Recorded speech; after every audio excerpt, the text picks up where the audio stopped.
এই light house পাহারা দিতে আপনাকে বছরে প্রায় 15 কোটি টাকা দেয়া হবে। চাকরিটা পেতে খুব ইচ্ছা করছে? আরও অফুরন্ত সুযোগ সুবিধা আছে। যেমন এখানে থাকবে না কোনো বস, আপনি সম্পূর্ণ একা। নিজের ইচ্ছা মতো ঘুমাতে পারবেন, মাছ ধরতে পারবেন, যা মন চায় তাই করতে পারবেন। আপনার কাজ থাকবে শুধুমাত্র দেখা যে এই লাইট হাউসের বাতিটা ঠিকঠাকভাবে জ্বলছে কিনা, কখনো বন্ধ হয়ে গেলে আবার অন করে দিবেন। ব্যাস এতটুকুই, আপনাকে আর কিছুই করতে হবে না।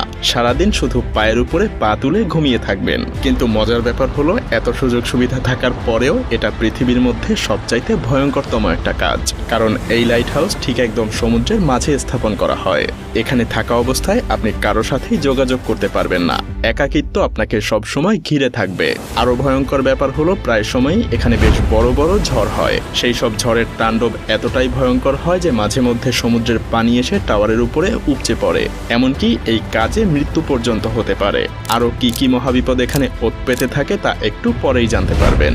এখন হয়তো এসব দেখে আপনার মাথায় প্রশ্ন আসতে পারে যে এই লাইট হাউস সমুদ্রের মাঝেই কেন তৈরি করা হয়েছে, এর কাজই বা কি, আর কেনই বা এই লাইট হাউসের উপরে সবসময় নজর রাখতে হয়, কেন এর লাইট কখনো বন্ধ করা যায় না।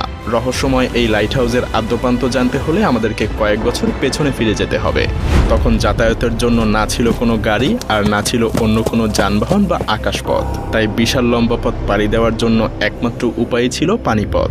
সেই সময় ক্যাম্পেট মারিয়াস নামের একজন অসাধারণ নাবিক ছিলেন। তিনি অনেক প্রতিকূল অবস্থাতেও সমুদ্র পাড়ি দিতে পারার জন্য বেশ বিখ্যাত ছিলেন। তো একবার তিনি সমুদ্রের মাঝেই ঘুটঘুটে অন্ধকার একটা জায়গা পাড়ি দিচ্ছিলেন। ঠিক তখনই সমুদ্রের নিচে থাকা কিছু পাথরের সাথে জাহাজের ধাক্কা লাগে। সেই সময় জাহাজগুলো তৈরি করা হতো কাঠ দিয়ে, যার কারণে জাহাজের নিচে খুব সহজেই ফাটল ধরে যায়, আর পানি ঢুকে বেশ ক্ষয়ক্ষতিরও শিকার হয় জাহাজটা। এই দুর্ঘটনার পর ক্যাপ্টেন মার্শিয়াস এর সমাধান খুঁজতে থাকেন। তিনি এমন কিছু তৈরি করতে চাচ্ছিলেন যে এই ধরনের সমস্যা থেকে বাঁচানোর জন্য আগে থেকেই জাহাজের নাবিকদেরকে সাবধান করতে পারবে। কিন্তু এখানে মহা দুশ্চিন্তার কারণ হয়ে দাঁড়ায় প্রশান্ত মহাসাগরের বিশালতা। কারণ প্রশান্ত মহাসাগর এতটাই বড় আর বিশাল যে যদি 7টা মহাদেশের সমস্ত ভূমি একত্রও করা হয় তবুও প্রশান্ত মহাসাগরের আয়তনই বেশি থাকবে। হাজার হাজার বছর আগে যখন নাবিকেরা এই বিশাল সমুদ্র পাড়ি দিয়ে যাতায়াত করত, তখন তাদের সমুদ্রের নিচে থাকা কোনো কিছু সম্পর্কেই কোনো ধারণা থাকতো না। এমনকি তাদের সামনে থাকা রাস্তা সম্পর্কেও তাদের কোনো আইডিয়া ছিল না। সেই সময়ে পথ নির্দেশের জন্য কোনো রকম প্রযুক্তি তো ছিলই না, যেটা তাদেরকে রাস্তা চিনতে সাহায্য করতে পারত। মূলত সেই সময় নাবিকদের সমুদ্র পাড়ি দেওয়ার জন্য সূর্যের দিকে কিংবা চাঁদ তারার উপরেই নির্ভর করে চলতে হতো।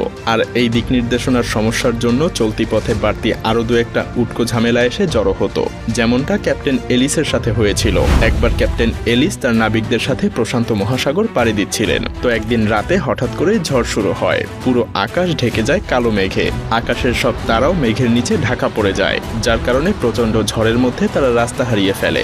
যখন সকাল হয় তারা দেখতে পায় বিশাল সমুদ্রের মাঝে তারা হারিয়ে গেছে। তাদের কাছে তখন খাওয়ার জন্য কিছুই ছিল না, না ছিল পানি, না ছিল কোনো খাবার। ক্ষুধা আর তৃষ্ণায় নাবিকদের অবস্থা বেশ খারাপ হয়ে যায়। তারা সমুদ্রের বিশাল পানির মধ্যে থেকেও পানির অভাবে তৃষ্ণায় কাতর হয়ে গিয়েছিল।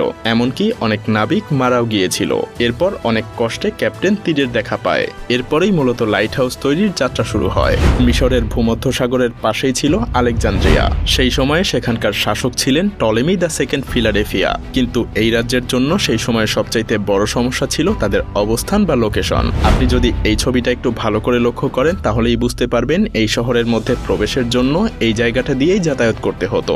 আর এই জায়গাটার আশেপাশে অনেক বড় বড় পাথর ছিল, যার ফলে এই শহরে বাণিজ্য করতে আসা জাহাজগুলো যখন এই রাস্তা দিয়ে পার হতো তখন খুব সহজেই পাথরগুলোর সাথে জাহাজগুলোর ধাক্কা লাগতো।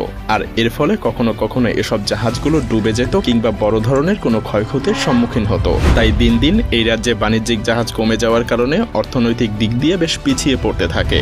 টলেমি তখন তার রাজ্যকে রক্ষা করার জন্য সেই সময়ের সবচাইতে বিখ্যাত আর্কিটেক্ট সস্ট্রাসাস অফ সিনিডাসের কাছে ছুটে যান। তার কাছে এই সমস্যা থেকে মুক্তির জন্য প্রার্থনা করেন। দুইজন মিলে তখন একটা আইডিয়া বের করেন। পানির উপরে তারা এমন এক দুর্গ গড়ে তুলবেন যার উপরে থাকা আলোকরশ্মি সমুদ্রে থাকা জাহাজগুলোকে গাইড করবে। সেই সাথে এটা পানির নিচে থাকা পাথরের ব্যাপারেও আগে থেকেই সাবধান করতে থাকবে। সেই পরিকল্পনা অনুযায়ী সস্ট্রাসাস কাজ শুরু করে দেয়। কিন্তু তখনও তিনি ভাবতে পারেননি যে তিনি যা করতে চলেছেন সেটা একসময় পুরো পৃথিবীতে অন্যতম একটা সৃষ্টি হয়ে উঠবে, যা পুরো পৃথিবীতে আলেকজান্দ্রিয়ার বাতিঘর নামে পরিচিত হয়ে উঠবে। আলেকজান্দ্রিয়ার সেই বাতিঘরের উচ্চতা ছিল 384 ফুট। এটা পুরোটাই বানানো হয়েছিল সাদা মার্বেল পাথর দিয়ে। এই লাইট হাউসের হাউজের মাথার উপরে সেই সময় প্রতিনিয়ত আগুন জ্বলতে থাকতো, যার জন্য সবসময় এখানে তেল আর কাঠের যোগান দিতে হতো। এমনকি এই বাতিঘরকে পরবর্তীতে পৃথিবীর 7ম আশ্চর্যের একটা হিসেবেও স্বীকৃতি দেয়া হয়। শুধুমাত্র এই উচ্চতার জন্যই এটা বিখ্যাত ছিল না, সেই সাথে ছিল এর অসাধারণ ডিজাইন। মূলত সস্ট্রাসাস সেই সময় আলোর রশ্মি বা তীব্রতা ছড়িয়ে দেওয়ার জন্য আয়না আর লেন্স দিয়ে একটা ডিজাইন তৈরি করে, যাতে করে এই বাতিঘরের আলো অনেক দূরে থাকা জাহাজের নাবিকদের পথ দেখাতে পারে। তো সেই সময়টাতে যখন এই বাতিঘর বা লাইট হাউসের নির্মাণের খবর ছড়িয়ে পড়ে, তখন নাবিকেরা যেন স্বস্তির নিঃশ্বাস ফেলে, কারণ এখন আর আলেকজান্দ্রিয়ায় আসার পথে তাদের আর পথ ভুল হবে না, পাথরের আঘাতে জাহাজও ভেঙে যাবে না। এভাবেই বাতিঘরের আইডিয়াটা পুরো পৃথিবী জুড়ে ছড়িয়ে পড়তে থাকে। যদিও প্রথমে এই বাতিঘরের ব্যবহার সমুদ্রের মাঝে শুধুমাত্র জাহাজ সাবধানে চলাচলের জন্যই তৈরি করা হতো, কিন্তু সময়ের সাথে সাথে বাণিজ্যিক জাহাজের সংখ্যা যখন বাড়তে থাকলো, তখন সমুদ্রের যেসব জায়গায় পাথরের উচ্চতা সমুদ্রের পানির উচ্চতার কাছাকাছি কিংবা যেখানে অনেক বেশি পাথর থাকে যেগুলোর সাথে খুব সহজেই জাহাজের ধাক্কা লাগতে পারে, সেসব জায়গাগুলোতেও তখন বাতিঘর বা লাইট হাউস তৈরি হওয়া শুরু হয়। যদিও প্রথম দিকে লাইট হাউসে সবসময় আগুন জ্বালানো হতো, কিন্তু এটা ঠিক ততটাও ভালো আইডিয়া ছিল না, কারণ এর জন্য সবসময় কয়লা বা জ্বালানি কাঠের যোগান রাখতে হতো। তখন অবশ্য এটা ছাড়া আর কোনো উপায়ও ছিল না। এরপর মোমবাতি কিংবা ল্যাম্পের ব্যবহারও করা হয়েছিল, কিন্তু আগুনের আলোর রশ্মি তো আর খুব বেশি দূর যেতে পারত না। ঠিক তখনই আবিষ্কার হয় বৈদ্যুতিক বাল্বের। লাইট হাউসগুলোতেও আগুনের পরিবর্তে বৈদ্যুতিক বাল্ব ব্যবহার করা শুরু হয়, কিন্তু তারপরেও এই আলো খুব বেশি দূর যেতে পারত না। এর কারণ হলো লেন্সগুলোকে বাল্বের পেছনে লাগানো হতো। তখন সেই সময়ের বিজ্ঞানীরা আবিষ্কার করেন যদি লেন্সকে সামনে বসানো হয় তাহলে আলো আরো বেশি দূর পর্যন্ত পৌঁছাতে পারবে, কিন্তু সেই লেন্সগুলোতেও বেশ সমস্যা ছিল, কারণ তখনকার লেন্সগুলো ছিল খুবই মোটা। আর ঠিক তখনই ফ্রান্সের একজন বিজ্ঞানী ফ্রেসনেল তার বিশেষ এক ধরনের লেন্স আবিষ্কার করেন। তার বানানো এই বিশেষ লেন্সের মধ্যে দিয়ে আসা সমস্ত আলো সরাসরি গিয়ে একটা পয়েন্টে মিলিত হতো, যার ফলে আলো খুব সহজেই নির্দিষ্ট একটা পয়েন্টে অনেক দূর পর্যন্ত পাঠানো যেত। বর্তমান সময়ে প্রায় সব লাইট হাউসেই ফ্রেসনেলের সেই লেন্স ব্যবহার করা হয়। লেন্সের এই আবিষ্কার লাইট হাউসকে এক নতুন রূপ দিয়েছিল, যে কারণে এখনও সমুদ্রের বুকে জাহাজগুলো নিরাপদে যাতায়াত করতে পারে। কি লাইট হাউসের ভয়ঙ্কর এই দিকগুলো জানার পরে আপনার বুকের ধুকধুকানি আরো বেড়ে গিয়েছে? হ্যাঁ, আর এজন্যই কোনো স্বাভাবিক মানুষকে এত পারিশ্রমিক দেওয়ার পরেও নির্জন এই লাইট হাউসে থাকতে চায় না, কারণ কেউ কখনোই নিজেকে এই ভয়ঙ্কর এবং নির্জনতার মাঝে হারাতে চায় না।